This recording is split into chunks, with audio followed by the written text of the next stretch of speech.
और कहा था समझावेगा, लेकिन ये मानी नहीं। आखिरी में सेनापति से लड़ाई भा, और वो देखो घायल पड़े हैं। हम लोग लड़े तो कौनों में जान बचाए भाग जाए। आपसे संदेशा कहे मेरे। वो तो बालक कौन है? या महाराज दूसरे लड़के बड़े सुंदर सुंदर हैं। हम तो इनका देख तरस लाए, जैसे हम अपन जोर जंगल नहीं लगावा।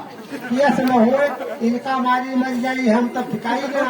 ऐसे हम लोग अपन जोड़ नहीं जाए। सुंदर लड़के हैं, क्या फायदा? तुम दोनों ने हमारा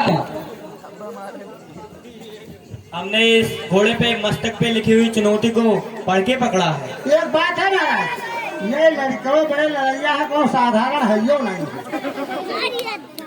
बहुत दिव्य बालक नजर आ रहे हैं। हाँ, बहुत अलौकिक मूर्ति है, देखे पर बड़ा तेज है। इनका समझा दो कोनो में जाए। हम तो चुचकारा बहुत, लेकिन ये मांस में बड़े चिट्ठी लगते।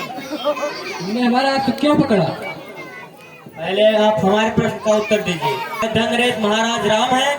नहीं। तो पे क्यों सूर पताका लिए फिर रहे हैं? लोगों को भ्रमित करने के लिए क्या? सूर पताका इसलिए मैं यहाँ कहूँ कि मैं उनका छोटा अनुज शत्रुघ्न हूँ। ओ छोटे अनुज से लड़ाई करना नहीं चाहता। जाओ और अपने महाराज को स्वयं आने के लिए कहो।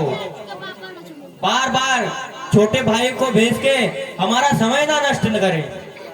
समय तो छोड़ दीजिए, हम तुम्हें क्षमा कर देंगे। नहीं, हम ये घोड़ा नहीं छोड़ सकते। तुमको चुनौती से क्या लेना देना? चुनौती से बहुत लेना देना है। चुनौती में अहंकार की बू आ रही है। अरे बच्चा ये बताओ, तुम्हें कोनो लड़ाई झगड़ा केस का फायदा है? कोनो तुम्हें उनके राज से ईर्ष्या हो, उनके घोड़ा से कौन ईर्ष्या है, उनसे कोनो तो लड़ाई झगड़ा हो तो तुम करो। और भाई घोड़ा छोड़ दो, हमारा झगड़ा काहे बोल से ईर्ष्या है आपको?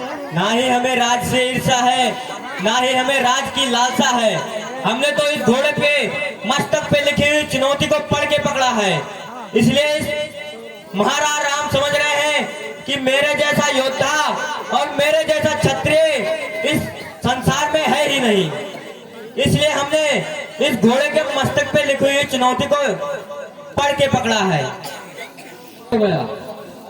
सब बालक मरने के लिए तैयार हो। हे तुम बचकाना या क्या करते हो अभी तलक अधिक खिले फूल, क्यों रण ज्वाला में जलते हो? कोमल कमली वश होकर वीरों से आंख मिलाते हो। तिनकों के तुल्य तीर अपना रकुल के लिए दिखाते हो। छुप जाओ माँ की गोदी में, लड़ने क्या काम तुम्हारा है? संग्राम चीर की धार नहीं, तीखे तीरों की धारा है। जिनको सारे जग के वासी अपना सिर मौर मानते हैं, उन रामचंद्र की सेना से बच्चे संग्राम ठानते हैं। क्यों नहीं, कभी ना हुए बलवान, भगड़ क्या दिखलाएंगे? रण में निज सम्मान, वक्ताजी वाक्य चतुरता से युद्ध स्थल जीत न पाओगे। मुंह मांगे वस्तु न पाओगे, बच्चों के मुंह की खाओगे। विजयी सेना का बल विक्रम रणचंडी चट कर डालेगी। इन मटकों में कितनी घी है या रई प्रकट कर डालेगी। बाणों की वर्षा के आगे या कच्चे घर बह जाएंगे। वट वृक्ष जैसे डील डोल पृथ्वी पर पड़े दिखाएंगे। टंकार धनुष धन की सुनकर बकवास धरी रह जाएगी। योद्धापन की सारी मिट्टी पानी होकर बह जाएगी। महाराज, आप इन छोटे छोटे सेनापतियों, कायर सेनापतियों को हमसे लड़ने के लिए भेज रहे हो? आप हमसे डर की विजयी सेना का इस भांति भागना लज्जा है। बच्चों से रघुकुल का झुकना सचमुच कलंक का टीका है। पर यहाँ नहीं है शंका है, या स्वयं शीश पर चढ़ते हैं। चीते भी हटा दिए जल तन के ऊपर चढ़ते हैं। इस कारण सेनापति, इस कारण निज हृदय का संशय कर दो दूर, मत वाले बाल पर डालो झूठ। महाराज हे श्रवण करो, हम तुमसे मन की कहते हैं। जो भी जितनी भी कहते हैं सब सच्ची सच्ची कहते हैं।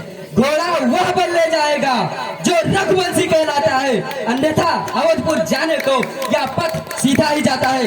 जाओ और अपने महाराज राम से कह दो वो आए, हमसे युद्ध करें और ये अपना असे आसे ले जाए। हूँ, हे बन के राजकुमारों, अब हो जाओ मौन। रघुवंशी के सामने रण में ठहरा कौन।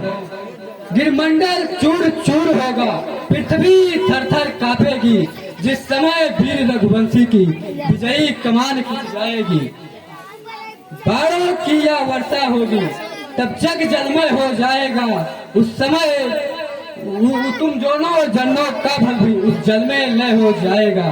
शोभा नहीं देता है उस्ताद, छोटे होकर कह रहे बहुत बड़ी तुम बात। तो की सुनकर कब बाज बाज रह सकता। क्रोध से हम डरने वाले नहीं हैं। आप अपनी प्रजा स्वीकार कर लीजिए और यहाँ से लौट जाइए और अपने महाराज राम को यहाँ भेजिए, वो आए हमसे युद्ध करें और अपना ये अश्व यहाँ से ले जाएं। युद्ध करने के लिए विरोध मत करो बालक। मानते हैं तो हम आपको घोड़ा बिना युद्ध के नहीं ले जाने देंगे, और अगर हमारी बात आप मान लें तो आप यहाँ से सुरक्षित जा सकते हैं, अन्यथा अपने महाराज राम को यहाँ भेज दीजिए, यहाँ से घोड़ा ले जाए। ठीक है, नहीं मानते तो अश्व को छुड़ाना हमारा कर्तव्य बनता है। ठीक है, तैयार हो जाओ युद्ध के लिए। ठीक है, ठीक है।